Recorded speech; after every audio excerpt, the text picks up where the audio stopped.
Hello guys, welcome to my channel study structure. इस video के अंदर हम कवर करेंगे स्टोन एज के बारे में। स्टोन एज में हमारे तीनों एजेस कवर होंगी, ओल्ड, मिडल एंड न्यू। ये एक ह्यूमन एवोल्यूशन का टॉपिक है। ये एनटीपीसी के सिलेबस के अंदर कवर होता है। ये SSC CGL, CHSL and group D में भी आपका काम आएगा। ओके, क्योंकि जनरल अवेयरनेस एक ही आती है सबके अंदर। एंड एनटीपीसी से अदर रिलेटेड जो वीडियोज़ हैं उनका लिंक आपको डिस्क्रिप्शन बॉक्स के अंदर मिल जाएगा, तो वो वीडियोस ज़रूर देखें। इस वीडियो को हम स्टार्ट करते हैं। Pre historic period. Pre historic period के अंदर पैलियोलिथिक एज आती है, मीजोलिथिक एज आती है, न्यूलिथिक एज आती है। पैलियोलिथिक को आपको ओल्ड स्टोन एज भी बोलते हैं, मीजोलिथिक को मिडल स्टोन एज बोलते हैं, न्यूलिथिक को न्यू स्टोन एज बोलते हैं, चालकोलिथिक एज को कॉपर एज बोलते हैं, आयरन एज है उसके बाद। ओके, ये 5 स्टेजेस है। और अगर मैं आपको सिंपल तरीके से बताऊँ तो पैलियो का मतलब होता है ओल्ड, एंड लिथिक आपका स्टोन से रिलेटेड होता है, तो ओल्ड स्टोन एज। इसी तरह से मेजोलिथिक और न्यूलिथिक भी होते हैं। पैलियोलिथिक आपके 3 स्टेज में डिवाइड है, lower, middle and upper. Lower है जब आइस एज था, इस टाइम पे लोअर के टाइम पे, और अपर के टाइम पे पूरी तरह से वार्मिंग पीरियड आ चुका था। आइस एज के अंदर पूरी जो अर्थ थी जो वो पूरी आइस से कवर थी। धीरे धीरे वार्मिंग पीरियड आया तो वो आइस मेल्ट हुई और बहुत सारे रिफॉर्म्स आए, इवोल्यूशन हुआ पूरी अर्थ का। उसमें कॉन्टिनेंट, आपने कॉन्टिनेंटल ड्रिफ्ट थ्योरी है, कॉन्टिनेंट कैसे बने वो देखा होगा, तो वो इसी के अंदर हुए थे। आइस एज से वार्मिंग पीरियड तक आया था जब। ओके, जब आइस एज में था और ह्यूमन जब पैलियोलिथिक के अपर एज तक आया, जो ये पीरियड है ये बहुत बड़ा पीरियड था। तो वो पीरियड के अंदर बहुत सारा इवोल्यूशन आया ह्यूमन के अंदर। स्टार्टिंग में जो ह्यूमन का स्कल का साइज़ था वो छोटा था, और बाद में वो बड़ा हुआ। ह्यूमन ब्रेन का साइज़ था वो भी छोटा था, उसके बाद वो भी बड़ा हुआ। धीरे धीरे जिस तरह से इवोल्यूशन आया उस तरह से स्कल एंड माइंड का, ब्रेन का आपका साइज़ बड़ा होता गया। ओके, नेक्स्ट इस वीडियो के अंदर हम Palaeolithic, Mesolithic and Neolithic cover करेंगे। चालकोलिथिक, आयरन एज हम बाद में कवर करेंगे। ओके, ये 3 इंपॉर्टेंट है क्योंकि। Next slide. Palaeolithic, old stone age, started during ice age. Ice age के साथ स्टार्ट हुआ और आइस एज ख़त्म हुआ तो ये भी ख़त्म हो गया। तो ये एक पूरा वार्मिंग पीरियड जब आ गया था तो ये पैलियोलिथिक एज ख़त्म हो गई थी। और पैलियोलिथिक एज जब ख़त्म हुई थी तो एक कंप्लीट ह्यूमन, मतलब होमो सेपियंस जिस स्पीसीज़ को बोलते हैं हम, मानव, जो मानव होता है उसका बायोलॉजिकल नेम ह्यूमन होमो सेपियंस होता है। तो होमो सेपियंस जो प्रॉपर स्पीसीज़ है वो डेवलप हो चुकी थी।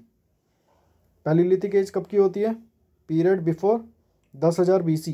10,000 BC से पिछला जो जितना भी ईयर्स हैं, जितना भी पीरियड है, टाइम है, वो पैलियोलिथिक एज के अंदर आता है। तो ये बहुत बड़ा टाइम है, consist of about 3 lakh years. कम से कम 3 लाख, मतलब 3 लाख ईयर्स इसके अंदर कवर होते हैं। Homo sapiens first appear toward the end of this phase, मतलब जब ये फेज एंड हो रहा था तो होमो सेपियंस पूरी तरह से अपेयर्ड हो गए थे। ओके, हंटर गैदरर स्टेज, इसको हंटर गैदरर स्टेज क्यों बोलते हैं? क्योंकि इस टाइम पे जो ह्यूमन था वो खाली शिकार करता था और फूड खाता था और इधर उधर घूमता रहता था, मतलब नोमैडिक था, खाना बदोश था, हंट करता था, शिकार करता था और खाता था, इसलिए इसको हंट और गैदर स्टेज बोलते हैं। ओके, कोर टूल और फ्लेक टूल, 2 तरह के टूल थे। पेबल टूल भी था, लेकिन ये जो मेन टूल्स हैं कोर और फ्लेक टूल थे। कोर टूल क्या होता है? जैसे कोई चट्टान है, उस चट्टान के अंदर से एक पीस निकाला हमने स्टोन का, तो उसको कोर टूल बोला। अब कोर टूल के अंदर से हमने एक शार्प एक हिस्सा निकाला, पार्ट निकाला उसका, उसको बोलेंगे फ्लेक टूल। जैसे आप इसके अंदर देख सकते हैं, ये कॉर्टेक्स, ये कोर टूल है, ये फ्लेक टूल है। ये जो फ्लेक टूल है ये कोर टूल का ही पार्ट है। इसमें आपके देख सकते हैं कर्व है, जो ये इसी का कर्व है। ओके, फ्लेक स्कार यहाँ पे लिखा हुआ है, यानी ये इसी के अंदर से निकाला है। पेबल टूल था। पेबल टूल में क्या होता है? अब ये टूल किस लिए यूज़ होते थे? जैसे हंट करता था ह्यूमन, तो उसके बाद जो भी जानवर होगा उसकी खाल उतारेगा, है ना, उसके मांस को निकालेगा, तो वो इन टूल के हेल्प से निकालता था। ये टूल शिकार करने में यूज़ होते थे, और शिकार मारने के बाद जैसे उसका मांस वगैरह निकालेगा, क्योंकि पूरा डिपेंडेंट उस टाइम पे एनिमल्स पे ही था। उस टाइम पे एग्रीकल्चर आती नहीं थी, तो जो ह्यूमन पूरा डिपेंडेंट अपने खाने के लिए एनिमल्स पे ही था। ओके, ये एक्स है कुल्हाड़ी, ये भी काटने के लिए। Okay. Had no knowledge of agriculture, agriculture की कोई भी नॉलेज नहीं थी इसको। नोमेडिक था, नोमेडिक मतलब खाना बदोश था। लिव्ड इन केव्स, केव्स के अंदर रहता था, रॉक शेल्टर के अंदर। उस टाइम पे हट वगैरह कुछ नहीं बनाए थे, ना झोपड़ी वोपड़ी कुछ नहीं थी, ठीक है। केव्स के अंदर रहता था, जहाँ पे केव्स मिलती थे वहाँ पर रहता था, और फिर कहीं और चले जाते थे। नोमेडिक बिहेवियर था, नोमेडिक मतलब खाना बदोश थे, जहाँ खाना मिलेगा वहाँ चले जाते थे। तो ये हमारी ये palaeolithic age. Next age mesolithic. Mesolithic ज़्यादा बड़ी एज नहीं है, 10,000 से 6,000 BC तक की है। Human became cultural and more diverse, cultural हो गया था, डाइवर्स हो गया था। क्रिस्टलाइजेशन ऑफ ब्लेड टूल, ये टूल देख रहे हैं आप, जो इससे पिछले टूल थे वो इतने शार्प नहीं थे, लेकिन इस टाइम पे बहुत शार्प टूल थे, क्योंकि जिस तरह से डेवलपमेंट हो रहा था तो जैसी नीड थी उसके हिसाब से टूल और ज़्यादा मॉडिफाई होते गए। Okay. Hunt with bone and flint, flint क्या होता था, माइक्रोलीथ होते थे, छोटे छोटे टूल्स टाइप, और बोन से भी हंट करता था, बड़ी बड़ी हड्डियाँ होती थी उससे मार देता था किसी भी जानवर को, जिसका भी हंट करना था, जिसका भी शिकार करता था उसको बोन या फ्लिंट से मार देता था। Population began to concentrate along river valley, river के साइड में, जैसे इस वाली इमेज में देख रहे हैं, रिवर के साइड में कंसंट्रेशन होना शुरू हुई। जो पॉपुलेशन की कंसंट्रेशन है वो सेटल होना शुरू हुई, सेटल फॉर्म ऑफ लाइफ आने लगी।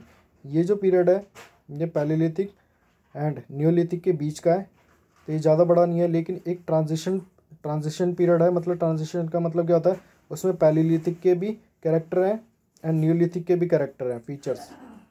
ओके। नेक्स्ट क्या है, food gathering to food producing, पहले फूड गैदर करता था, अब फूड प्रोड्यूस करने की कोशिश करने लगा। ओके। ये हमारी थी मेसोलिथिक एज। नेक्स्ट न्यूलिथिक को क्या बोलते हैं, न्यू स्टोन एज। इसका पीरियड टाइम पे था 6,000 BC से 4,000 BC। Okay. Domestication of both plant and animal, मतलब एनिमल्स को पालने लगा एंड प्लांट उगाने लगा। प्रोडक्शन ऑफ पोट्री, कुम्हार वाले जैसे पोट्री बनाते हैं उस तरह की पोट्री बनाना शुरू करने लगा, जैसे घड़ा होता है, सुराही वगैरह होती है, ये सारी पोट्री बनाने लगा। कॉन्शियसनेस टू स्टोर फूड, अब इसको ध्यान आया कि अब फूड को स्टोर भी कर सकते हैं हम आने वाले टाइम के लिए। ठीक है। तो इसकी कॉन्शियसनेस आई इस टाइम पे, पहले नहीं थी ये। ठीक है। जिस तरह से इवोल्यूट होता गया माइंड उसका डेवलप होता गया, तो उस तरह से उसे समझ में आने लगा कि फूड को स्टोर करना ज़रूरी है। जैसे फ्लड वगैरह आ जाती है, कुछ भी प्रॉब्लम आएगी तो उस टाइम पे फूड होना ज़रूरी है, तो उसके लिए फूड स्टोर करने लगा। ओरिजिन ऑफ एग्रीकल्चर, एग्रीकल्चर इस टाइम पे एग्रीकल्चर शुरू हो गई थी न्यूलिथिक के अंदर। मास्टर ओवर फायर, इस टाइम पे फायर का यूज़ हुआ फर्स्ट टाइम पे न्यूलिथिक के अंदर, और ये मास्टर बन गए फायर में। और फायर कैसे जलाते थे, दो पत्थरों को रगड़ के। ओके। सोशल फॉर्मेशन का क्या मतलब होता है, सोशल रिलेशनशिप बनने लगी, मतलब एक तरीके की फैमिली क्रिएट होने लगी, फैमिली में रहने लगे लोग। ओके। लोग फैमिली में रहने लगे, रिलेशन बनाने लगे, अब रिलेशन के थ्रू रहते थे कि धीरे धीरे ह्यूमन कल्चर आता गया। Kinship became the social organisation, kinship मतलब कबीले वगैरह फॉर्मेट होते थे, तो कबीले वगैरह का फॉर्मेशन हुआ, तो कबीले के अंदर क्या होता है, जो सरदार का बेटा सरदार बनता है, उस तरह से किनशिप आने लगी।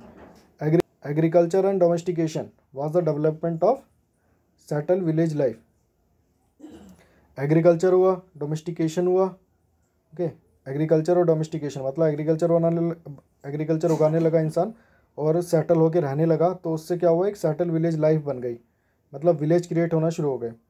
मेटल केम इन यूज़, मेटल का यूज़ हुआ, यूज़ ऑफ कॉपर का यूज़ होने लगा स्टार्टिंग में बिटवीन न्योलिथिक एंड चालकोलिथिक। इस जो इन दोनों के बीच का ट्रांजिशन पीरियड था, उस पीरियड के अंदर कॉपर का यूज़ होने लगा। व्हील वाज डिस्कवर, व्हील भी डिस्कवर हुआ था इस टाइम पे। पोट्री व्हील पे होने लगी, जो पोट्री होती थी वो व्हील के ऊपर होती थी, जिस तरह से व्हील को घुमा के पोट्री बनाते हैं।